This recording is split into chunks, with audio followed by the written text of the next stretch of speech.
Joe எழுதிய never forget how much I love you என்ற நூலின் தமிழாக்கம் அருள்வள்ளன் அரசு நான் உன்னை எவ்வளவு நேசிக்கிறேன் என்பதை ஒருபோதும் மறந்து விடாதே. நூல்கள் இப்போது விற்பனைக்கு. தமிழ்நாட்டுல விசில் சத்தம் பலமா கேக்குதுன்னு நினைக்கிறேன். எனக்கெல்லாம் விஜய் ஊதுனாரு.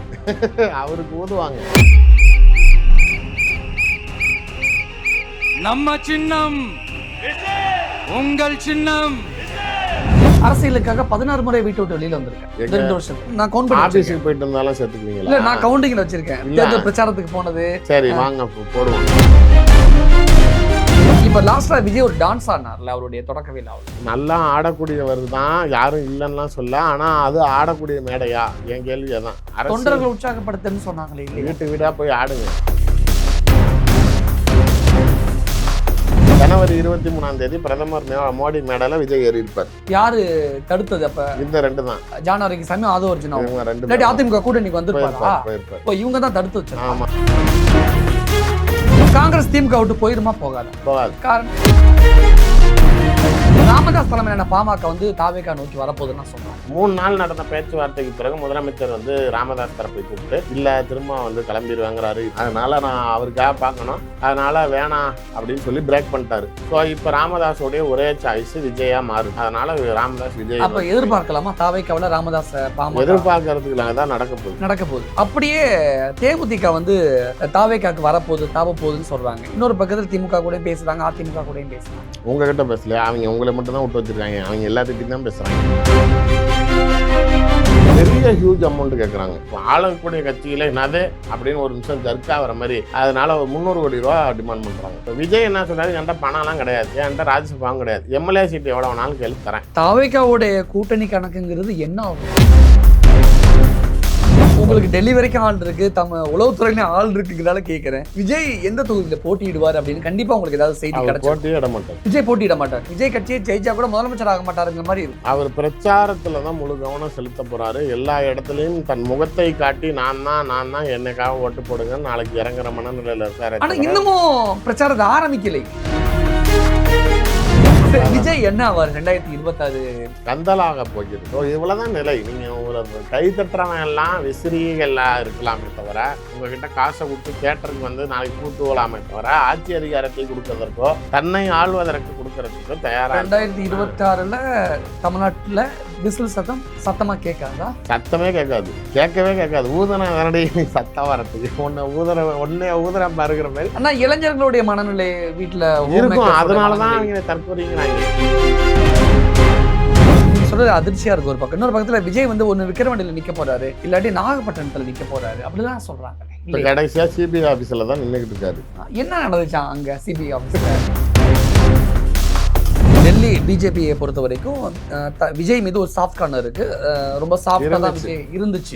இனிமேட்டு கிடையாது. ஆனா ஜனநாயகன் படத்தை அவங்க ரிலீஸ் பண்ணிருக்கலாம்ல. ஏன் நாங்க தான் சாப்பிட்டா இல்லைங்கிறனால அப்புறம் ஏன் நாளைக்கு ரிலீஸ் பண்ணோம்? நான் தான் சொல்றேன்ல, 7 கடல் 7 மலை தாண்டி அங்க ஒரு கூண்டு இருக்கும், அதுக்குள்ளார ஒரு கிளி இருக்கும், அந்த கிளிக்குள்ளார உயிர் இருக்குங்கிற மாதிரி இந்த படத்துக்குள்ளார அவர் உயிர் இருக்குன்னு கண்டுபிடிச்சிட்டாங்க. இன்னைக்கு தேர்தல் முடிஞ்சு கூட ஜனநாயகன் வராது, எழுதி வச்சு. எலெக்ஷனுக்கு அப்புறம் வராது. அதான் தேர்தல் முடிஞ்சு கூட வராது. சில தாவேகா பொறுப்பாளர்கள்லாம் சொன்னாங்க எலெக்ஷனுக்கு அப்புறம் வந்துச்சுன்னா நாங்க முதலமைச்சர் விஜய் நடிக்கும் ஜனநாயகன் போடுன்னு சொன்னாங்க. ஆளுங்க நினைச்சுக்கங்க, அதே படமும் வராது, முதலமைச்சரும் ஆக மாட்டாரு. பிஜேபி விஜயை குறி வச்சிருச்சு. கண்டிப்பா குறி வச்சுட்டாங்க. வரக்கூடிய தேர்தலில் நீங்களே பார்ப்பீங்க. நாளைக்கு அடி பயங்கரமா உள்ள விஜய் கூட இருக்கிறவங்களுக்கு.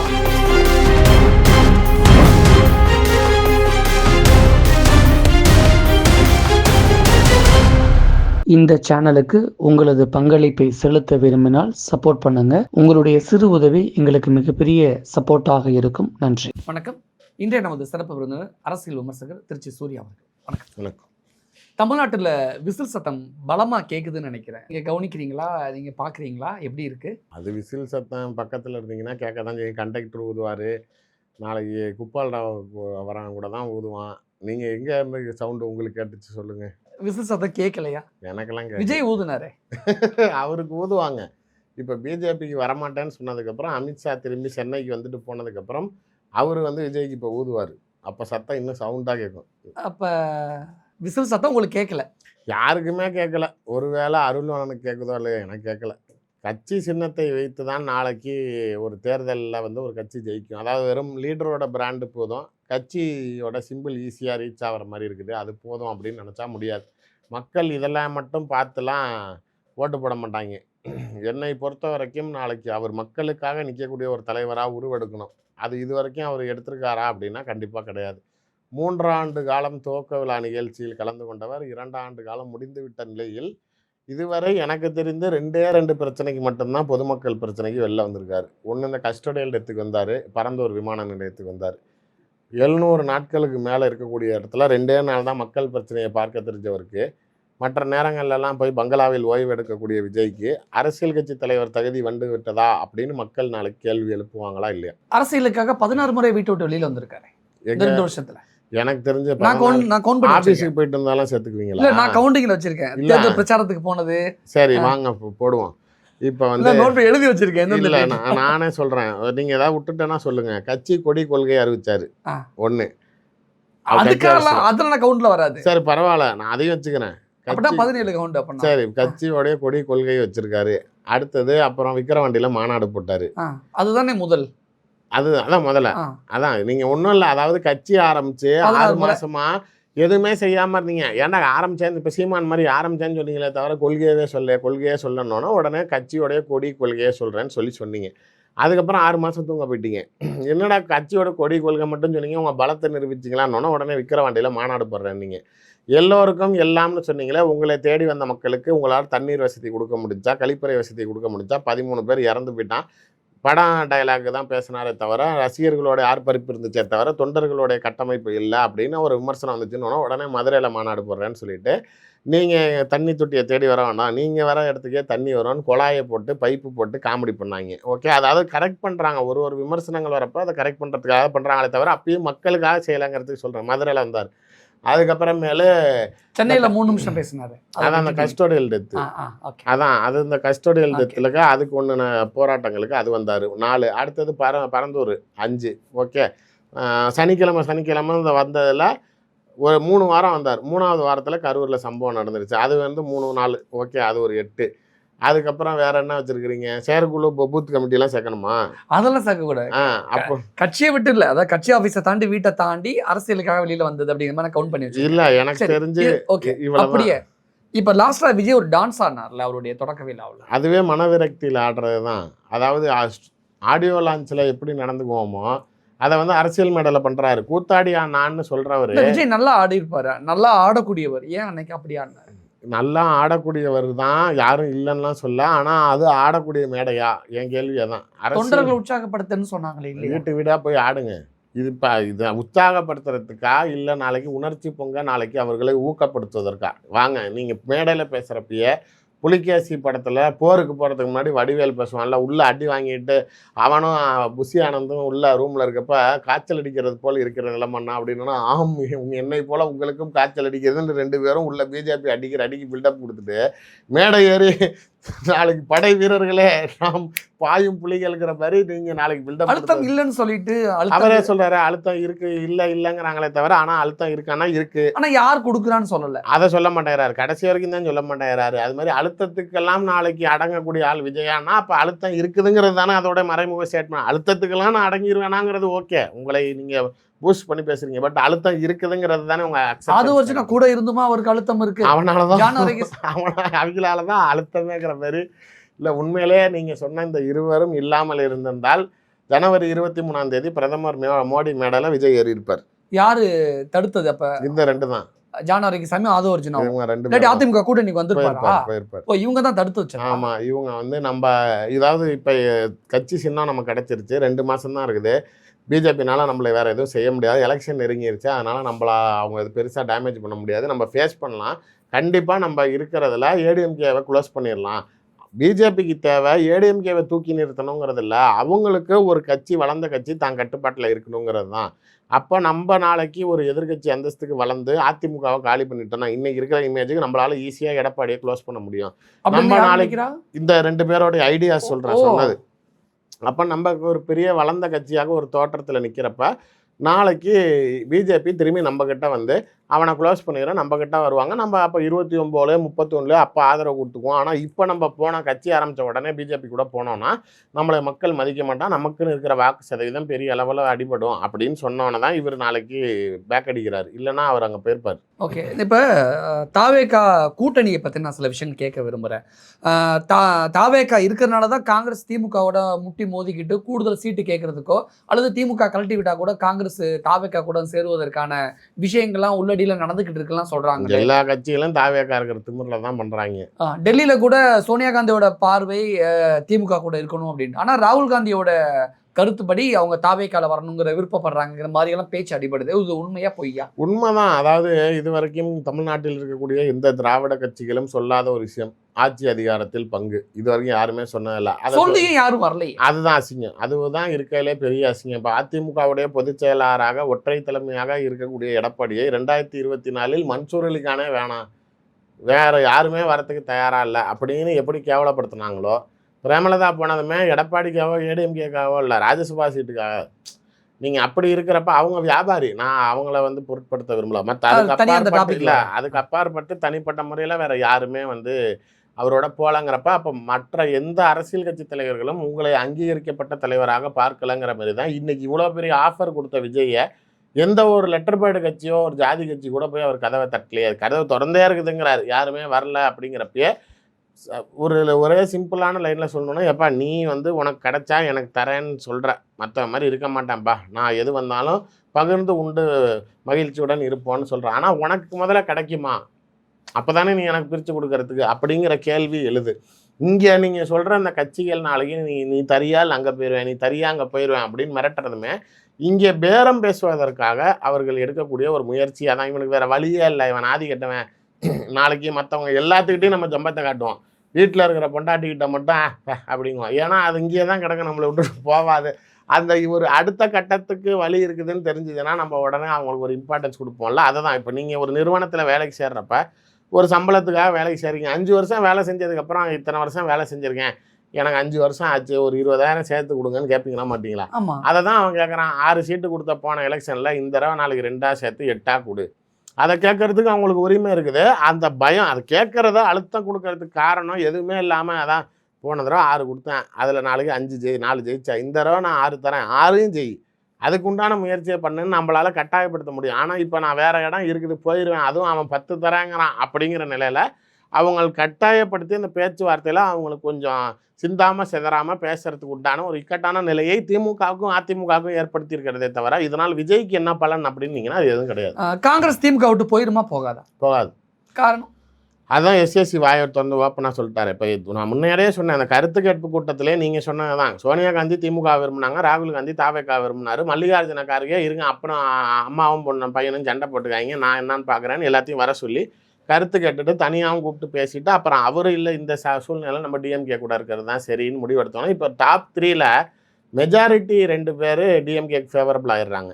அதனால் இவங்களுக்கு எந்த சிக்கலும் இல்லாமல் போயிடுது. இப்போ அது திரும்பி அவர்கள் வரத்துக்கு தயாராக இல்லைன்னு சொன்ன காரணத்தினால தான் எஸ்ஏசி இப்போ விஜயோடைய வாய்ஸாக ஒரு பொலிட்டிக்கலி வெளியில் ஒரு ப்ரெஸ் மீட்டில் பவர் தரவங்கிறோம், காங்கிரஸ் வரமாட்டேங்குது, நீங்கள் பேசுனீங்கன்னு பத்திரிகையாளர் கேட்குறப்ப நீங்கள் போய் ராகுல் காந்திகிட்ட சொல்லுங்கள், நீங்கள் போய் சோனியா காந்திகிட்ட சொல்லுங்கள் அப்படிங்கிறாரு. அதாவது நாங்கள் சொன்னாலும் வரமாட்டேங்கிறா, நீ போய் சொல்லு அப்படிங்கிறாரு. ஸோ அதுலேயே தெளிவாகிடுச்சு அவங்க வரமாட்டாங்க. ஓகே, ஆனால் ராமதாஸ் வரப்போறாரு. அன்புமணி தலைமையிலான பாமக அதிமுக கூட்டணி போயிடுச்சு, ராமதாஸ் தலைமையிலான பாமக தாவேகா நோக்கி வரப்போகுதுன்னு சொல்கிறாங்க. இந்த 3 நாளாக அண்ணா அறிவாலயத்தில் ராமதாஸுடன் பேச்சுவார்த்தை நடைபெற்று கொண்டிருந்தது. முன்னாடி நான் சொன்ன மாதிரி தான் திருமாவளவனுக்கும் ராமதாஸுக்கும் ஒரு நல்ல ஒரு பாண்டிங் கிரியேட் ஆகிருந்துச்சு இந்த சமீப காலத்தில். இப்போ நடுவில் கூட ஏதோ ஒரு மேடையில் அன்புமணி நினச்சி ராமதாஸ் அழுதார். அப்போ திருமாவளவன் அவர்கள் கூட ஃபோன் பண்ணி அழாதீங்க கவலைப்படாதீங்கயா அப்படின்னு பேசினப்ப சொல்லியிருக்காரு, என் மகன் நான் அழ வைக்கிறேன், ஆனால் நீ கூப்பிட்டு எனக்கு ஆறுதல் சொல்கிற, நீ என் பிள்ளை தான் அப்படின்னு அவர் சொல்லியிருக்காரு. ஸோ இந்த அளவுக்கு இவங்க தலைவர்களுக்குள்ளார ஒரு ஒற்றுமை இருந்தாலும் இப்போ திருமாவளவனோட கட்சிக்குள்ளார அது சில பிரச்சனைகளை ஏற்படுத்துது. முக்கிய தலைவர்கள் பல பேர் நீங்கள் இதை மீறி திமுக ஏற்கனவே அவர் திமுக கொத்தடிமாங்கிறாங்க, திமுக என்ன செஞ்சாலும் வாயை பொத்திக்கிட்டு இருக்காருங்கிறப்ப இப்போ திரும்பி ராமதாஸையும் சேர்த்ததுக்கப்புறம் நீ இருந்தனா நாங்களாம் வெளில போயிடுவோன்னு சில பேர் பிரச்சனை பண்ணுறதுனால திருமாவளவன் முதலமைச்சரை பார்த்து, இல்லை நீங்கள் ராமதாஸ் எனக்கு கீழே ஜெல்லாக மாட்டேங்கிறான், எனக்கு பிரச்சனை இல்லை, நான் கட்சியை அதனால் சமாளிக்க முடியாது, அதனால் இன்னைக்கு நாங்கள் கூடி முடிவெடுத்தது அவங்க வந்தால் வெளியேற நிலையில தான் இருக்கும்னு சொன்னதுனால அப்புறம் முதலமைச்சர் அவங்ககிட்ட சொல்கிறேன் நீங்கள் பார்த்து செய்யுங்கன்ட்டார் போல். 3 நாள் நடந்த பேச்சுவார்த்தைக்கு பிறகு முதலமைச்சர் வந்து ராமதாஸ் தரப்பை கூப்பிட்டு இல்லை திரும்ப வந்து கிளம்பிடுவேங்கிறாரு. இத்தனை வருஷம் 17 அதாவது 2017 இருக்கிறாரு, நெருக்கி 9 வருஷமாக கூடயே இருக்கிறார். அதனால் நான் அவருக்காக பார்க்கணும், அதனால் வேணாம் அப்படின்னு சொல்லி பிரேக் பண்ணிட்டாரு. ஸோ இப்போ ராமதாஸோடைய ஒரே சாய்ஸ் விஜயாக மாறுது. அதனால் ராமதாஸ் விஜய் அப்போ எதிர்பார்க்கலாமா தாவேக்காவில் ராமதாஸ் பாமக எதிர்பார்க்கறதுக்கு தான் நடக்க போகுது. அப்படியே தேமுதிக வந்து தாவேக்காக்கு தாவ போகுதுன்னு சொல்றாங்க. இன்னொரு பக்கத்தில் திமுக கூட பேசுறாங்க, அதிமுக கூடயும் பேசுறாங்க. உங்ககிட்ட பேசல, அவங்க உங்களை மட்டும் தான் விட்டு வச்சிருக்காங்க. அவங்க எல்லாத்திட்டையும் தான் பேசுகிறாங்க. அதாவது 3 அடுக்கு பார்வையில் அவர்களோட பேச்சுவார்த்தை நடக்கிறது. அதிமுக தான் ஃபஸ்ட்டு சாய்ஸ். எதனால் அப்படின்னா எனக்கு 3மே தராங்க. ஒரு ராஜ்யசபா, பணம், எம்எல்ஏ சீட்டு 3மே கிடைக்கிது. இப்போ டிஎம்கே பொறுத்த வரைக்கும் ராஜ்யசபா கிடையாதுங்கிறான், பணம் தராங்கிறான், அதே மாதிரி எம்எல்ஏ சீட்டுங்கிறான். பெரிய ஹியூஜ் அமௌண்ட்டு கேட்குறாங்க. அதாவது அரசியல் ஆளக்கூடிய கட்சியில் என்னது அப்படின்னு ஒரு நிமிஷம் ஜர்க்காக வர மாதிரி. அதனால் 300 கோடி ரூபா டிமாண்ட் பண்ணுறாங்க சாலிடாக. எங்கே போனாலும் அமௌண்ட்டில் நெகோசியேஷன்ஸே இல்லை. சீட்டில் ராஜ்யசபாவில் தான் டிஃப்ரென்ஸ் ஆகுது. அடுத்து டிஎம்கேல பணம், எம்எல்ஏ தரேன், ராஜ்யசபா கிடையாதுங்கிறாங்க. இப்போ விஜய் என்ன சொல்கிறாரு, என்கிட்ட பணம்லாம் கிடையாது, என்கிட்ட ராஜ்யசபாவும் கிடையாது, எம்எல்ஏ சீட்டு எவ்வளோ வேணாலும் கேள்வி தரேன் அப்படிங்கிறப்ப 100 இடத்த கேட்டு வாங்கிட்டாங்கன்னா என்ன பண்ணுவாங்க? அந்த அளவுக்கு தர மாட்டார். மேபி இப்போ டிஎம்டிக்கு எப்போது அப்படின்னா அதில் ஆஃபர் டில் 40 60 வரைக்கும் கொடுப்பாங்க. ஓகே அந்த கேட்டகரியில் வச்சுருப்பாங்க. ஏன்னா அவங்ககிட்ட 234 தொகுதிக்கு கேண்டிடேட் கிடையாது விஜய்கிட்ட. ஸோ இப்போ இந்த 3 சாய்ஸில் இப்போ ஏடிஎம்கே க்ளோஸ் ஆயிடுச்சு. ஏன்னா பிரைம் மினிஸ்டர் மோடி வந்தப்போ கூட்டணி தலைவர்கள் எல்லாத்தையும் மேடை ஏற்றணும்னு ட்ரை பண்ணப்போ இந்த அம்மாவை ஃபோர்ஸ் பண்ணப்போ வரமாட்டேன், எனக்கு ராஜ்யசபா வச்சா தான் வருவேன் அப்படின்னால பிரைம் மினிஸ்டர் டென்ஷன் ஆகிட்டார். நான் வரேங்கிறேன், நீங்கள் வந்துக்கிட்டு அப்போ கூட வந்து நிற்காமல் வந்துட்டு கூட தரேன்னாங்க, வாக்குறுதி கொடுத்துருக்காங்க, நீங்கள் ஒரு வார்த்தை சொல்லிடுங்க அப்படின்னு ஏதாவது நம்மகிட்ட சொல்லணும். எவ்வளோ செஞ்சிருப்போம் அந்த பொம்பளைக்கு, நம்மளை அசிங்கப்படுத்திருச்சு, நமக்கு வலு சேர்க்க தயாராக இல்லாதவங்களுக்கு நம்ம ஏன் நாளைக்கு பதவி கொடுக்கணும் அப்படிங்கிற மனநிலைக்கு மோடியை மாரி எடப்பாடி கொடுக்க முடியுமா? இன்னொன்று அன்புமணி ராஜ்யசபா கேட்குறாரு, டிடிவி ராஜ்யசபா கேட்குறாரு, ஜிகே வாசனுக்கு முடியுது அவருக்கும் திரும்பி ராஜ்யசபா கொடுங்கன்னு கேட்குறாரு. அவர்கிட்ட இருக்கிறதே 2 தான். இன்னொன்று அதிமுகலேருந்து வேறு யாருக்காவது கொடுத்தாகணும். 4 பேர் இப்போதைக்கு மெயின் லிஸ்ட்லேயே இருக்கிறாங்க, அதில் 2 தான் இருக்குது. இதில் 10க்கு பிரேமலதா வச்சுக்கிட்டு என்ன பண்ண முடியும்? ஸோ அதனால் அவங்க அப்போ திமுகவும் கழட்டி விட்டுரும், ஏடிஎம்கே இப்போ கழட்டி விட்டுருச்சு. பட் டிஎம்கேவோட பேச்சுவார்த்தை போய்கிட்டு இருக்கு. அந்த போய்கிட்டு இருக்கிறதுல வந்து அவங்க ரொம்ப ஷாக்காகிறது வந்து அந்த ராஜ்யசபா வேணும்னு ஒத்த காலில் நிற்கிறாங்க. இன்னொன்று அமௌண்ட்டு வந்து முதலமைச்சர் இவ்வளோ பெரிய தொகை கொடுக்கணுமா அந்த அம்மாவுக்கு அப்படின்னு ஃபீல் பண்ணுறாரு. அதனால் இன்னமும் அங்கேயும் ஒரு ஆசிலேஷன் மோடில் தான் இருக்குது. என்னை பொறுத்த வரைக்கும் கடைசியாக அவர்களுடைய நிலை திமுகவும் கை கழுவி அவர் விஜயோட தான் சேருவார். அப்போ தாவேக்காவுடைய கூட்டணி கணக்குங்கிறது என்ன ஆகும்? இந்த இப்போ நீங்கள் இவங்கெல்லாம் ஒன்றுமே இல்லாதப்பயே வாய்க்கிலேயே பேசுகிறவங்க நாளைக்கு திரும்பி இவங்கெல்லாம் வந்தோன்னா பார்த்தீங்களா எங்களுக்கு இன்னும் பலம் சேர ஆரம்பிச்சிருச்சு, இன்னும் இது பாருங்கள், இன்னும் சில கட்சிகள் வரப்போகுது, எதுவுமே வராதப்பயே வரப்போகுதுங்கிறாங்க. இது மாதிரி 1-2 வர ஆரம்பித்ததுக்கப்புறம் இன்னும் பில்டப் கொடுப்பாங்க, அவ்வளோதானே தவிர மக்கள் மத்தியில் விஜய் வந்து ஒரு பெரிய ஒரு சக்தியாக பார்க்குறாங்க, மாற்று சக்தியாக பார்க்குறாங்க, இவர் தான் அடுத்த முதலமைச்சருங்கிற ஒரு உணர்வை அவர்களுக்குள்ளார அவர்கள் கட்டமைச்சுக்கிறாங்களே தவிர மக்கள் மத்தியில் அது இல்லைங்கிறது தான் உண்மை. விஜயோட பேச்சு தொடர்ச்சியாக ஒரு விதமான வெறுப்பை விதைக்கிற மாதிரி நான் ஃபீல் பண்ணுறேன். ஏன்னா ஒரு தடவை திமுக திட்டலாம், ஒரு 5 தடவை 10 தடவை திட்டிக்கலாம். மைக்கு பிடிக்கிற ஒவ்வொரு தடவையும் திமுகவே திட்டணுமா, ஆக்கப்பூர்வமாக எதுவுமே இல்லைங்கிற மாதிரி நான் ஃபீல் பண்ணுறேன். ஒரு விதமான ஒரு தலைக்கான மாதிரியான ஒரு பேச்சாக பார்க்கணுமா விஜயோட பேச்சா, அல்லது இதை எப்படி புரிஞ்சுக்கணுமே புரியலையே. இல்லை உண்மை அதுதான். நானே நிறைய தடவை சொல்லியிருக்கேன். அதாவது எதிர்கட்சிகளை விமர்சனம் செய்கிறது ஒரு அரசியல் கட்சி தலைவரோட மாண்பு தான். நீங்கள் திமுகவை திட்டி தான் ஆகணும், அதை யாரும் வேணான்னு சொல்ல. ஆனால் அது மட்டுமே தான் வேலையாக வச்சுருக்கிறாரு, மக்கள் சேவையை பற்றி யோசிக்கிறதில்ல. நீங்கள் அவருடைய அந்த தலைமை செயற்குழு உறுப்பினர் கூட்டம் நடந்துச்சுல்ல, இந்த பிரதமர் வந்துட்டு போனதுக்கப்புறம் அதில் கூட அவங்க திமுகவை திட்டுறப்ப விட அதிமுகவை திட்டுறப்ப கூட தொண்டரங்க கிட்ட இருந்த ஆரவாரத்தை விட அவர் புஷியானந்த திரும்பி பார்த்து அவங்களும் ஃப்ரீயாக இருக்கணும், நம்மளும் ஃப்ரீயாக விடணும் அப்படின்னப்போ டோட்டல் க்ரௌடும் எந்திரிச்சு சேர் மேலே நின்றுக்கிட்டு கை தட்டுறான். அதுக்கு அர்த்தம் என்ன? அப்படின்னா நீ கட்டி போட்டு வச்சிருக்க, அவனை வேலை செய்ய விட மாட்டேங்கிறாங்கன்னா பரவாயில்ல, இவர் பண்ணுறதெல்லாம் என் தலைவனுக்கு தெரியுது, அவரை நாளைக்கு வாயை அடைக்கிறாரு, அவர் அட்வைஸ் பண்ணுறாருன்னு தொண்டர்கள். அதாவது தாவேக்காவில் மாவட்ட செயலாளர்களை 2ஆம் கட்ட தலைவர்களை வேலை செய்ய விடாம புஷியானந்து தடுத்து கட்டி அதான் மேடையில் சொல்கிறாரு. அதுக்கு கீழே அவ்வளோ ரெஸ்பான்ஸ், அவ்வளோ பேரும் எந்திரிச்சு நின்றுக்கிட்டு கை தட்டுறாங்கிறப்ப இவரை பொறுத்த வரைக்கும் நாளைக்கு உன் கட்சி பிரச்சனையே எவ்வளோ ரெஸ்பான்ஸ் கிடைக்குது பற்றியா? ஊராம் விட்டு பிரச்சனையை பேசுகிறத விட உன் பிரச்சனையை பேசுகிறப்ப தான் உனக்கு அதிக கைத்தட்டல் வருதுங்கிறப்ப பிரச்சனைகள் எங்கே இருக்குன்னு தெரியுதா? அதை சரி செய்ய வேணும். உங்கள் கட்சி பிரச்சனையை பொதுமக்களுக்காக வந்து நிற்கணும். இதெல்லாம் நாளைக்கு மக்கள் தலைவராக நாளைக்கு ஒரு மக்கள் பிரச்சனைகளுக்கு 90% வந்து நிற்கணும் அப்படின்னா 10% அரசியல் பேசலாம். நாளைக்கு மற்றவர்களை விமர்சனம் செய்வது. இவர் நாளைக்கு 90% திமுகவை தான் திட்டுறாரு. பிஜேபியை விட்டுறாரு, ஏடிஎம்கே விட்டுறாரு, பெருசாக பேசுகிறதில்ல, பேசினா அடிப்பாங்கப்பா அப்படிங்கிற மாதிரி விட்டுட்டு 10% மக்கள் நலனில் இருக்காரான்னா அதுவும் சுயநலனில் தான் இருக்கார். இந்த பார்வையில் எனக்கு அவர் அரசியல் கட்சி தலைவராக, அரசியல் கட்சி ஆரம்பிச்சுட்டேன் நான் தான் பாஸுங்கிறதுனால தலைவர் கிடையாது. மக்களார் அங்கீகரிக்கக்கூடிய வகையில் அவர் செயல்பாடுகள் இருக்கணும் அப்படிங்கிறது தான் என்னுடைய விஷயம். உங்களுக்கு டெல்லி வரைக்கும் ஆள் இருக்கு, உளவுத்துறையிலையும் ஆள் இருக்குங்கிறதால கேட்குறேன். விஜய் எந்த தொகுதியில் போட்டியிடுவார் அப்படின்னு கண்டிப்பாக உங்களுக்கு ஏதாவது செய்தி கிடைக்கும்? போட்டியிட மாட்டார். விஜய் போட்டியிட மாட்டார். நீங்கள் சொல்றதை பார்த்தா விஜய் ஜெயிச்சா கூட, விஜய் கட்சியை ஜெயிச்சா கூட முதலமைச்சர் ஆக மாட்டாருங்கிற மாதிரி இருக்கு. அவர் பிரச்சாரத்தில் தான் முழு கவனம் செலுத்த போறாரு. எல்லா இடத்துலையும் தன் முகத்தை காட்டி நான் தான் என்னைக்காக ஓட்டு போடுங்கன்னு நாளைக்கு இறங்குற மனநிலையில் இருக்காரு. ஆனால் இன்னமும் பிரச்சாரத்தை ஆரம்பிக்கலை. இல்லை, அவர் வேட்பாளரை அறிவிச்சுட்டு அந்தந்த வேட்பாளரை ஆதரித்து கூட்டணி கட்சிகளை ஆதரித்து 234 தொகுதிக்கும் பிரச்சாரத்துக்கு தான் ஒரு மாவட்டம் ஜெயலலிதா பேட்டர்ன் கொண்டுட்டு போகிறாங்க. இவர் ஸ்டேஜில் பேசுவார், இங்கே எல்லா வெறும் கேண்டிடேட்ஸை மட்டும் உட்கார வச்சுட்டு அங்கே மீட்டிங், அந்த 38 மாவட்டத்தை மட்டும். ஆமாம், அந்த மாவட்டத்தை மட்டும். அது மாதிரி இவர் அங்கங்கே போய் வெறும் பிரச்சாரங்கள் மட்டும் செய்கிற நிலையில் இருக்காரே தவிர உண்மையிலே சொல்லணும்னா அவர் சட்டமன்றத்தை அப்போ மறுபடியும் விஜய் எலெக்ஷனை முன்னிட்டு 40 முறை தான் மீண்டும் வெளியே வரப்போகிறார். 40 முறைக்கு என்னங்க நீங்கள் திடீர்னு கணக்கு பாண்டிச்சேரிலாம் இருக்குல்ல, அது அப்படி அதையும் வச்சாலும் இன்னும் ஒன்று தானேங்க. நான் 8 சொன்னேன், நீங்கள் சொன்னால் 9, அவ்வளோதானே. எவ்வளோ நீங்கள் 40லாம் அவரே ஷாக் ஆயிடுவார். இல்லை நான் வெளில வந்தேனா அப்படின்னு அவரே இதாகிடுவார். நீங்கள் அதாவது எப்படி இந்த டைம் ஆக ஏற்றிக்கிட்டே இருப்பீங்களா? நீங்கள் இவ்வளோ அநியாயம் பண்ண. விஜய் என்ன ஆவார் 2026 விஜயோட அரசியல் கணக்கு கந்தலாக போகிறது. ஏன் இப்போ பிஜேபி நீங்கள் வரலங்கிற வெறியில் இருக்கிறனால ஆக்சுவலாக உங்களை தனியாக நிற்க விடுறதுக்கு காரணமே உங்களை திமுகவை பலவீனப்படுத்த வேண்டும்ங்கிறதுக்கு தான். அந்த வேலையை கரெக்டாக பண்ணிக்கிறது. எங்க பண்ணீங்க? வெறும் தீசக்தின்னு சொன்னோன்னே அவங்க மனசுல எல்லாம் திமுக தீ சக்தி போலங்கிற மாதிரியான ஒரு எண்ண ஓட்டத்தை உண்டு பண்றாருல, இளைஞர்கள் மத்தியிலையும் அதே ஒரு எண்ண ஓட்டத்தை உண்டு பண்றாருல. சரி, தீய சக்தி ரைட்டு, தூய சக்தின்னு உங்களை ஏற்றுக்கிட்டாங்களா? அது தீய சக்தி தான் அப்படின்னு அக்செப்ட் பண்ணிக்குவோம். விஜய்க்கு கொடுக்கப்பட்ட ரோலை கரெக்டா ப்ளே பண்றாருல. அதுதான் சொல்றேன், வெறும் பஞ்ச் டைலாக்கள், விமர்சனங்கள், ஏற்கனவே எழுதின திருக்குறளை நம்ம மக்களுக்கு அப்படி சொன்னாதானே புரியுது. கவிதை எழுதுனா யாருக்கு இப்போ அர்த்தம் புரியுது? சார் அதான் பேசும் பொருள் ஆகுது. ஆனால் நாளைக்கு இப்போ என்கிட்ட கூட இப்போ நான் உங்கள் ஸ்டூடியோக்கு வரதுக்கு முன்னாடி என்கிட்ட ஒருத்தவங்க பேசிக்கிட்டு இருந்தாங்க, நான் தான் எனக்கு விஜய்னா லவ், எனக்கு பெரிய பிரியம், இத்தனைக்கும் பத்திரிகையாளர் அப்படின்னப்ப நான் தான் சொன்னேன், இந்த ஒரு பொம்பளை நாளைக்கு எனக்கு என் புருஷனை விட எனக்கு விஜய்னா தான் ரொம்ப பிடிக்கும் ஹாச்சில் அடுத்த ட்ரோல் மெட்டீரியல் நீ தான். நான் உண்மையிலே சொல்கிறேங்க, நான் புருஷனை விட பெருசுன்னா சொல்ல, என் புருஷனே விஜய் தான் அப்படிங்கிறது. அதை நான் அவரை நினச்சே வாழ்க்கை வாழ்ந்துக்கிட்டு இருக்கேன் அப்படின்னப்ப நான் எல்லாம் சொன்னாங்க, எனக்கு அவர் சிரிச்சா போய் சார் திட்டுறீங்க, அவ்வளோ க்யூட்டாக இருக்காரு சார் நான் அவர் பார்த்துக்கிட்டே இருப்பேன் சார் அவர் எனக்கு சிரிச்சாலே நான் அவருக்கு அப்படின்னு இவ்வளோ தூரம் பெரும்பாலான பெண்களுடைய மனநிலை இருக்கும். இப்போ கேளுங்க, இவ்வளோ டிஸ்கிரைப் பண்ணவங்ககிட்ட சரிம்மா அவர் அழகாக தான் இருக்கார், நல்லா தான் நடிக்கிறார், நல்லா தான் ஆடுறாரு, இல்லை அதுக்குன்னு ஓட்டு போட்டுடலாமான்னு, இல்லை அது கொஞ்சம் யோசிக்கணும் தான் அப்படின்ட்டாங்க. அவ்வளோதான் மேட்ரு.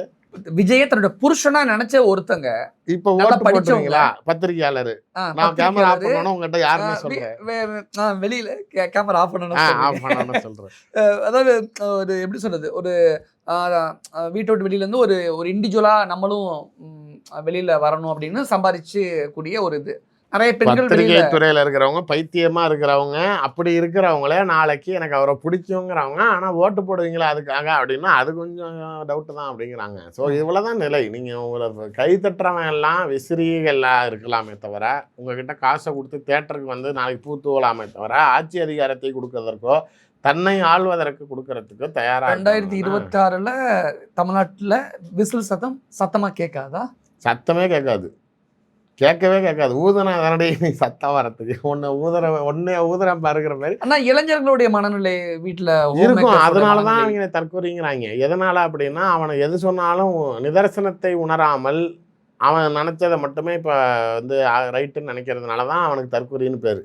மற்றபடி வந்து பிஜேபி எந்த நிலையிலும் சார் அவங்கள வந்து தனித்தெல்லாம் நிற்க விடாது. ஏதோ டிஎம்கேவை வீக்கெண்ட் பண்ணுற ஃபேக்டருக்காக தான் யூஸ் பண்ணுவாங்க, இல்லைனா தன்னை பலப்படுத்த வேணுங்கிற மனநிலைக்கு தான் போவாங்க.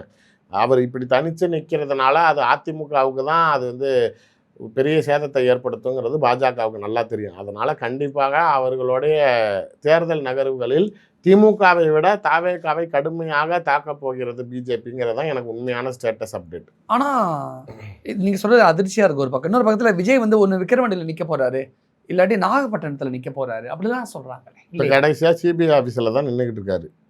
என்ன நடந்துச்சான் அங்கே சிபிஐ ஆஃபீஸில்? சார் விசாரணை அதான் ப்ரெஷர் தானே. உங்களை ஃப்ரஸ்ட்ரேஷன் மோடு மன அழுத்தத்துக்கு கொண்டுட்டு போகணும். இப்போ போலீஸே உங்களை கொண்டுட்டு போய் ஒரு மாதிரி ஃப்ரஸ்ட்ரேட் பண்ணோன்னா நில்லுங்குவான், அக்யூஸ்டோட நிப்பாட்டி வைப்பான், அசிங்கப்படுத்துவான். பொம்பளைங்கன்னா விபச்சார வழக்கு லேடிஸோட நிப்பாட்டி வைப்பான். நாளைக்கு டீ காஃபி கொடுக்க மாட்டான், பாத்ரூம் விட மாட்டான், வேணும்னே உட்கார்றதுக்கு சேர் கொடுக்க மாட்டான். இது மாதிரியான ஒரு மன அழுத்தம் போலீஸ் ஸ்டேஷன்ல. ஆனா சிபிஐ ஆபீஸ்ல அதான் இது கொஞ்சம் ஹை கிளாஸாக நடக்கும். அதாவது இப்போ அந்த குளிரில் அவர் இரும்பு சேர்ல உட்கார வச்சதா சொல்கிறாங்க. எவ்வளோ நேரம் உட்காந்துருப்பீங்க? 6 மணி நேரம் 7 மணி நேரம் ஒரு இரும்பு சேரில், அதுவும் ஃபுல்லாக கூலிங் ஏறுற சேரில் உட்காந்தா எப்படி இருக்கும்? ஆனால் நம்ம டிவிலலாம் பார்க்கும் பொழுது ஒரு அந்த டிராஃபிக் எல்லாம் கிளியர் பண்ணி ரோடெல்லாம் ஒன்வே ஆக்கி அது வெளியில் எதுவும் ரசிகர் தலைநகரம் ஏதாவது சின்னதாக பிரச்சனை நடந்தால் கூட அப்புறம் நாளைக்கு அரசாங்கத்துக்கே கெட்ட பேர். அதுக்காக அவங்க நாளைக்கு அந்த பாதுகாப்புகளை வெளியில் இப்படி பார்க்கும்போது விஜய பரவாயில்ல, இவ்வளவு தூரம் பாதுகாப்போட சேஃப் சைடு தான் கொண்டுட்டு போறாங்க. அது ஆக்சுவலாக நான் அன்றைக்கி இந்த நம்ம கெடா விருந்துக்கெல்லாம் ஆடு வாங்குவோம் பார்த்தீங்களா, அப்படியே அழகாக கூண்டுக்குள்ளார அடைச்சி லாரியில் ஏற்றி அதுக்கு எந்த பிரச்சனையும் இல்லாமல் அப்படி கீழே ஃபஸ்ட்டாக கூட சாப்பிட்றதுக்கெல்லாம் சோறு போட்டு கயிறு கட்டி நீட்டாக கூட்டிகிட்டு வருவாங்க. ஏன்னா அது ஏன் ஆடு நான் தான் இருப்பேன், வேறு அதுக்கு முன்னாடி அதுக்கு எதுவும் ஆயிடக்கூடாது அப்படிங்கிற மாதிரி அவங்க கொண்டாந்து சிபிஐ ஆஃபீஸ் கொண்டுட்டு வர வரைக்கும் பத்திரமா கொண்டுட்டு வந்து அங்கே வச்சு செய்து தான் செஞ்சுருக்கிறாங்க. விஜய் டெல்லி சிபிஐ ஆஃபீஸ் போனது ஆடாக தான் போனாரா? ஆமாம், வேறு எப்படி போகணும்னு நினைக்கிறீங்க? அக்யூஸ்டாக கூப்பிட்டு போனாங்க, சஸ்பிஷியஸ் அக்யூஸ்டாக கூப்பிட்டு போய் என்கொயரியில் நாளைக்கு உங்களை என்ன வச்சு செஞ்சாங்க இனிமேட்டு வரும் சார். அவர் கொஞ்சம் அந்த டைமில் பிஜேபி கொஞ்சம் ஸ்லிப் ஆகிடுச்சு. என்னென்னா இவர் 2 டிமாண்ட் வச்சுருக்காரு. அதில் கட்சி சின்னம் ஒன்று, இன்னொன்று ஒன்று. அந்த கட்சி சின்னம் முடிச்சு கொடுத்துட்டாங்க. அதனால தான் கரெக்டாக பிரைம் மினிஸ்டர் ப்ரோக்ராமுக்கு முந்தின நாள் வருது அவருக்கு. ஆனால் அந்த 2வது கொஞ்சம் ஏதோ பெரிய விஷயம் போல், அது கொஞ்சம் டிலே ஆனாலும் இவர் இல்லை, நீங்கள் அதை முடித்தாதான் நான் ஏறுவேன். எனக்கு உண்மையிலே பிரைம் மினிஸ்டர் ஆஃபீஸ்லேருந்தே எனக்கு தகவல் இருந்தது மாலை வரைக்கும் விஜய் மேடை ஏறுவது. ஏன்னா பிரைம் மினிஸ்டர் சந்திக்கிறவங்க யாருன்னு தெரியணும், அவங்களுக்கு ஐடி கார்டு கொடுக்கணும், அவங்கள லிஸ்ட் பண்ணணும். சும்மா அன்னோன்னா டக்குன்னு வரான்லாம் மேடை ஏற்ற மாட்டான். அதில் விஜய் பேருக்கு பர்மிஷன் கொடுக்கப்பட்டிருந்திருக்கு. ஸோ மாலைக்குள்ளார அவர் வருவாருன்னு தான் சொன்னாங்க. பிரதமர் நரேந்திர மோடி இருக்கிற தமிழ்நாட்டு மேடையிலையா செக்யூரிட்டி பிரான்ச்சில் சொன்னதை அவங்க கண்டிப்பாக ஏறுவார் அப்படின்னு தான் சொன்னாங்க. பிரதமர் மோடி கூட விஜய் தோன்றுவார் அரசியல் மேடையில். பிஜேபி தரப்பில் பேசினப்பையும் அவங்க அதை தான் சொன்னாங்க. கடைசி நிமிஷத்தில் தான் அவர் பேக் அடிச்சிருக்காரு. அதனால இப்போ அந்த ரிட்டாலியேஷன் இனிமேட்டு பிஜேபி இனிமேட்டு தான் நீங்கள் பண்ணதுக்கு அவங்க திரும்பி அடிப்பாங்க. அதுக்கு தான் சொல்கிறேன், வெயிட் பண்ணுங்க, நீங்கள் பாருங்கள். நீங்கள் சொல்கிறத பார்த்தா அண்ணாமலை தமிழ்நாடு பிஜேபி தலைவராக இருக்கும் பொழுது ஒரு இளைஞர்கள் மத்தியில் ஒரு எழுச்சி இருந்துச்சு. அது கடந்த தேர்தலில் கூட எதிரொலிச்சிச்சு, 11% வாங்கினாங்க அப்படிங்கிற மாதிரி கூட. இப்போ அந்த இளைஞர்கள் ஓட்டு விஜய்க்கு போகும்னு சொல்ல வரீங்களா, இல்லை இது எப்படி புரிஞ்சுக்கிறது? யாருக்கு இளைஞர்கள் ஓட்டு அதுக்கு முன்னாடி போச்சுன்னு நினைக்கிறேன்? அண்ணாமலைக்கு போச்சா? இல்லை, அண்ணாமலைக்கு மீன்ஸ் ஒட்டுமொத்த தமிழ்நாடு பிஜேபிக்கு. எனக்கு தெரிஞ்சு நீங்கள் அந்த ஓட் ஷேருமே ஏடிஎம்கேவோட ஓட் ஷேர் தான். ஓகே, அண்ணாமலை பிரித்தது அதிமுகவோட வாக்கு வங்கி. பட் விஜய் இப்போ பிரிக்கப்படுறதுங்கிறது பெரும்பான்மையாக அதிமுக வாக்கு வங்கி. அடுத்த கட்டத்தில் பெரிதாக பாதிக்கப்பட போவது நாம் தமிழர் கட்சி, நீங்கள் சொன்ன யங்ஸ்டர்ஸ் ஓட்டு. அதுக்கப்புறம் மேலே இந்த திமுக மீது இருக்கக்கூட அதிருப்தியாளர்கள் வாக்கு. இது பிஜேபி ஓட்டு கை வைப்பாரா விஜய்? ஏடிஎம்கே ஓட்டு தான். பிஜேபி எங்கே ஓட்டு இருக்குது தமிழ்நாட்டில்? 11% கிட்ட வாங்கினாங்களே. அது நாளைக்கு நீங்கள் அதையே பிஜேபி கிட்ட இருந்து திருடினது டிடிவி, ஓபிஎஸ், ஜாதி கட்சி எல்லாம் வச்சுக்கிட்டு ஷோ பண்ணீங்க. பட் அது ஒரிஜினலாக நாளைக்கு கன்சிடர்டு ஆஸ் ஏடிஎம்கே ஓட்டு. ஜெயலலிதா இல்லைங்கிறதுனால அந்த வாக்குகள் அங்கங்கே பிரியுது. பட் இப்போதைக்கு அது நீங்கள் கான்ஸ்டண்ட்டாக இப்போ விஜய் நிற்கலைன்னா அது நாளைக்கு திமுகவை விரும்பாத வாக்காளர்களுங்கிறப்ப கண்டிப்பாக அது ஏடிஎம்கேக்கு தான் போகும். ஆனால் இப்போ ஒரு ஆல்டர்னேட் சாய்ஸ் கிடைக்குதுங்கிறப்ப அது விஜய் தான் போகும். இப்போ டெல்லி பிஜேபியை பொறுத்த வரைக்கும் விஜய் மீது ஒரு சாஃப்ட் கார்னர் இருக்கு. ரொம்ப சாஃப்டாக தான் விஜய் இருந்துச்சு. இனிமேட்டு கிடையாது. ஆனால் ஜனநாயகன் படத்தை அவங்க ரிலீஸ் பண்ணியிருக்கலாம்ல, ஏன்? நாங்கள் தான் சாப்பிட்டா இல்லைங்கிறனால அப்புறம் ஏன் நாளைக்கு ரிலீஸ் பண்ணோம்? நான் தான் சொல்கிறேன்ல, 7 கடல் 7 மலை தாண்டி அங்கே ஒரு கூண்டு இருக்கும், அதுக்குள்ளார ஒரு கிளி இருக்கும், அந்த கிளிக்குள்ளார உயிர் இருக்குங்கிற மாதிரி இந்த படத்துக்குள்ளார அவர் உயிர் இருக்குன்னு கண்டுபிடிச்சிட்டாங்க. என்ன அப்படி உயிர்? அந்த உயிர் ஏங்க எல்லா இடத்துலையும் இதுக்கு முன்னாடிலாம் உங்கள் படத்துக்காக தானங்க போய் மண்டிக்கிட்டீங்க. அப்படி இருக்கிறப்ப இது அவருடைய சர்வைவலு. இதுக்குள்ள அவர் நாளைக்கு இதை அடித்தா அவர் வலிக்கும் அப்படிங்கிறத தெரிஞ்சதுனால அவங்க அதை விட மாட்டேங்கிறாங்க. என்ன ஆனாலும் சரி, இது இன்னைக்கு தேர்தல் முடிஞ்சு கூட ஜனநாயகன் வராது.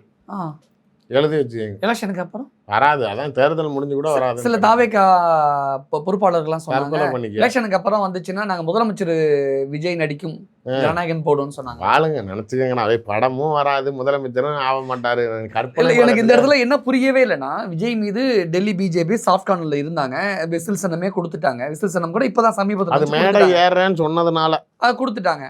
ஆனா இப்படி இருந்த இவ்வளவு தூரம் சாஃப்ட் கார்னர் விஜய் மீது இருந்த பட்சத்துல ஏன் இப்ப திடீர் நேர் எதிரியா விஜய் பிஜேபிக்கு ஆனார்? வரமாட்டேங்கிறீங்களா கூட்டணிக்கு? காங்கிரஸை கூட்டு போங்கன்னு சொன்னால் அதையும் செய்ய மாட்டேன்றீங்க. இப்போ நீங்கள் காங்கிரஸை சேர்த்துக்க தயாராக இருக்கீங்க. அதான் உங்கள் அப்பா வெளில வந்து எஸ்ஏசி பேசுகிறாரு. நீங்கள் சேர்த்துக்க தயாராக இருக்கீங்க, காங்கிரஸ் வர தயாராக இல்லை. நீங்கள் பிஜேபிகிட்ட சொல்கிறீங்க, சார் நான் சேர்த்துக்க தயாராக தான் சொல்கிறேன், அவன் வரமாட்டேங்கிறான்னு. அதெல்லாம் முடியாது, நீ சரியாக அவனுக்கு ஹேண்டில் பண்ணலை. அதனால் நீ நாளைக்கு தனியாக நின்னா எனக்கு தான் அது மைனஸ். அப்போ நீ ஏன் கூட வந்துருங்கிறாங்க. இவர் அங்கே போனால் நம்ம சூசைடல் பாம் மாதிரி ஆகிடுவோம், நம்ம அழிச்சுக்குவோம், நம்ம அவ்வளோதான் முடிஞ்சோம் அப்படின்னு பயப்படுறாரு. அவங்க நாளைக்கு அதுக்கு மிரட்டுறாங்க. இதான கணக்கு இல்ல வேற ஏதாவது இருக்கா? அதுல உண்மையான கணக்கு இதுதான், வேற எதுவுமே கிடையாது. ஆனா விஜய் கிட்ட ஒரு 2 தடவைக்கு 3 தடவைக்கு 4 தடவை கொஞ்சம் அழுத்தி சொன்னா, ஸ்ட்ராங்கா சொன்னா விஜய் அக்செப்ட் பண்ணிப்பாருங்கிற மாதிரி தானே. விஜய் கொஞ்சம் பயந்த சுபாவம் அப்படிங்கிற மாதிரி தானே வெளியில எல்லாம். பயந்த சுபாவம் தான். இப்ப பயப்படலன்னு யார் சொன்னா? வடிவேல் மாதிரி போடியத்துக்கு மேல தானே பாத்தீங்க, கீழே காலை பாத்தீங்களா, கிட்டு கிட்டு கிட்டு கிட்டு கிட்டுன்னு தான் நடுங்கிட்டு இருந்திருப்பாரு. வெளியில பேசுறாரு சார், மேடையில பேசுறதெல்லாம் நாளைக்கு டைலாகா வீரமா ஃபேஸ் பண்ணுறதை பார்த்து பார்ப்போம். இருங்க, இன்னும் 2 மாதம் இருக்குல்ல, என்ன பண்ணுறாருன்னு பாருங்க. விஜய் டெல்லி சிபிஐ ஆஃபீஸ் போகும்போது கூட ஆதோ ஒரிஜினல்லாம் கூட்டிகிட்டு போனார். இன்னும் சில பேர்லாம் போனாங்க. அவங்களாம் விஜய்க்கு ஒரு ஆறுதலாக ஒரு தன்னம்பிக்கை குறையாமல் பார்த்துக்கிற மாதிரி தானே கூட இருந்தாங்க. இப்போ ஆதோ ஒரிஜினா டெல்லி பிஜேபி கூடலாம் சில கான்டாக்ட்லாம் இருக்குதுன்னு சொல்கிறாங்க. அவரெல்லாம் பேசி எல்லாம் சரி பண்ணியிருப்பாரு. அது ஒரிஜினா இருந்தும் விஜய் எப்படி, ஆரோக்கியசாமி இருந்தும் எப்படி அவ்வளோ பெரிய நேஷனல் லீடர் ஆயிட்டாரா அதை ஒரிஜினா? அப்படிலாம் பேசிக்கிட்டாங்களே, இதெல்லாம் இருக்கக்கூடிய விஷயங்கள். அதாவது இந்த மாதிரி சொல்ற மாதிரி அவர் லாபி பண்றது எல்லாமே திமுக கிட்ட இருந்து கத்துக்கிட்ட இடங்கள். பிஜேபியில் எங்கே போகணும், சுப்ரீம் கோர்ட்டுக்குனா எங்கே போகணும், எந்த கேஸுக்கு எந்த அட்வொகேட்டை பிடிக்கணுங்கிற மாதிரியான விஷயங்கள். பட் டார்கெட் பண்ணணும்னு நினச்சதுக்கு அப்புறமேல அது யாராக இருந்தாலும் விட மாட்டாங்க. இன்னொன்று, பிஜேபியை பொறுத்த வரைக்கும் மாதவ் அர்ஜுனா ஹிட் லிஸ்ட்ல இருக்கிறார் தனிப்பட்ட முறையில். ஆனால் கரூர் இன்சிடென்ட்டுக்கு அப்புறம் தனி விமானத்தில் மத்திய போலீஸ் பாதுகாப்போட டெல்லிக்குள்ள போனார் ஆதவ் அர்ஜுனா. அப்படிதானே எல்லாம் பேசி யாரை போய் அப்படின்னு சும்மா சொல்றாங்க. அதெல்லாம் யாரையுமே பார்க்கலையா? உத்தரகாண்டோ இங்கே போனோம். ஆமாம், உத்தரகாண்ட் போனோம். அப்படி பிரசாந்த் தனி விமானத்தில் போனாதான் அது எல்லா இடத்துக்கும் தனி விமானத்தில் தான் போகிறாங்க. காசு கொட்டி கிடக்குது, அதுக்காக சார்ட்டர் ஃப்ளைட்டில் போகிறாங்க. பிரசாந்த் கிஷோரை மீட் பண்ணியிருக்கா, அப்படி சுப்ரீம் கோர்ட் அட்வொகேட்ஸை மீட் பண்ண அப்படி அவ்வளோதானே தவிர பிஜேபியில் யாரையும் இருந்தாலும் பார்க்கலையே. ஆனால் சென்ட்ரல் போலீஸ் பாதுகாப்போட போனார் சார். சும்மா அவன் செல்ஃபாக செக்யூரிட்டி வச்சிருக்கிறா. அப்படி சென்ட்ரல் போலீஸ் இவருக்கு கொடுக்குறாங்க. கமாண்டோ போண்டா பக்காடாவா. பிஜேபி விஜயை குறி வச்சிருச்சு. கண்டிப்பாக குறி வச்சுட்டாங்க. வரக்கூடிய தேர்தலில் நீங்களே பார்ப்பீங்க. நாளைக்கு அடி பயங்கரமாக விழும் விஜய்க்கு. விஜய் கூட இருக்கிறவங்களுக்கெல்லாம். ஆமாம், அடி அவருக்கே அடி விழுவுறப்போ உனக்கு சொல்கிற மாதிரி நானாச்சு பெரும் சைக்கிளாக வர பின்னாடி ஒருத்தர் சைக்கிளே இல்லாமல் வரான்னா அவனுக்கு என்ன அடி விழுங்கிற மாதிரி அவனுக்கெல்லாம் பிரித்து எடுக்க தான் போகிறாங்க. இந்த கரூர் இன்சிடென்ட்டுக்கு அப்புறம் கொஞ்சம் நாளைக்கு அப்புறம் ஆதோ ஒரிஜினலாக பேச வந்ததுக்கப்புறம் தமிழ்நாட்டில் புரட்சி வெடிக்கணும்னு ஒரு போஸ்ட்லாம் போட்டு டெலீட் பண்ணார். ஆனால் சம்மந்தமே இல்லாமல் சும்மா 4 வரி 5 வரி போட்ட காலேஜ் ஸ்டூடெண்ட்ஸு, ஊரில் இருக்கிறவங்க பசங்கள்லாம் ஊருக்கு வந்து போலீஸ் அரெஸ்ட் பண்ணிச்சு. தமிழ்நாட்டில் என்ன புரட்சி ஏற்படுத்த பார்க்குறியா அப்படின்ட்டு. ஆனால் ஆதோ ஒரிஜினா மேலே எந்த நடவடிக்கையும் இல்லை. அதுக்கு வந்து காரணம் திமுகவோட பல ரகசியங்கள் தெரியும். என்ன லூஸ் டாக் வேற தேவையில்லாமல் ஏதாவது பேசி விட்டுருவான். அதனால யோசிக்கிறாங்க. உண்மையான ரீசன் அதுதான். இதுதான், மற்றபடி ஒன்றும் இல்லை. மற்றபடி நிறைவாக தாவேக்கா விஜய் நீங்கள் சொல்ல நினைக்கக்கூடிய விஷயம் இல்லை. 2026 பொறுத்த வரைக்கும் விஜய் தனித்து நின்றால், இப்போ நான் சொல்கிற கணக்குப்படி தேமுதிக, ராமதாஸ், கிருஷ்ணசாமி இந்த மாதிரி அவர்கள்ட்ட வரக்கூடிய தயாராக இருக்கக்கூடிய தலைவர்களை ஒன்றிணைத்து அவர் தேர்தலை சந்தித்தால் என்னை பொறுத்த வரைக்கும் 10% அதிகபட்சம் 15% வாக்கு சதவீதத்தை பெறுவார். அதோட வீழ்ச்சி வந்து அதிமுக, நாம் தமிழர் கட்சியோடைய வாக்கு சதவீதமாக தான் இருக்கும். ஆனால் சட்டமன்ற தொகுதிகளில் வெல்வார்களா அப்படின்னா கண்டிப்பாக கிடையாது. விஜய் வந்து திமுகவை விமர்சனம் செய்வதனால் கண்டிப்பாக ஒரு மாற்று சக்தியாக பார்க்கப்படுகிறார். ஆனால் ஆளக்கூடிய சக்தியாக மக்கள் இன்னும் அவரை ஒரு தராசு தட்டில் தான் வச்சுருக்கிறாங்க. அதற்கு உண்டான தகுதிகளை அவர் வளர்த்து கொள்ள வேண்டும். மக்கள் அங்கீகரிக்கக்கூடிய தலைவராக இன்னும் நிறையா ப்ராக்டிஸ் பண்ணால் தான் வரும். ஒரே படத்தில் நடித்து 33 வருஷத்தில் இன்றைக்கி விஜய் இருக்கிற இமேஜுக்கு வந்துட்டாரா? கொஞ்சம் கொஞ்சமாக அதை திருத்திக்கிட்டு அவர் எப்படி பண்ணாரோ அதே மாதிரி அரசியலுங்கிறதும் படிப்பினை தான். இன்னும் காலங்கள் காத்திருக்க வேண்டும். ஆசைப்படலாம், பேராசைப்படக்கூடாதுங்கிறது தான் நிதர்சனம். தாவேக்கா சுற்றி விஜய் சுற்றி என்ன நடக்குது, என்ன நடந்துக்கிட்டு இருக்கு, என்ன நடக்க போகுதுங்கிற நிறைய ஆருடங்கள், நிறைய அரசியல் விமர்சனங்களை முன் வச்சிருக்கீங்க. மக்கள் எப்படி எடுத்துக்கிறாங்க அப்படிங்கிறது பார்க்கலாம். நிறைய விஷயம் ஷேர் பண்ணிக்கிறீங்க. மிக்க நன்றி.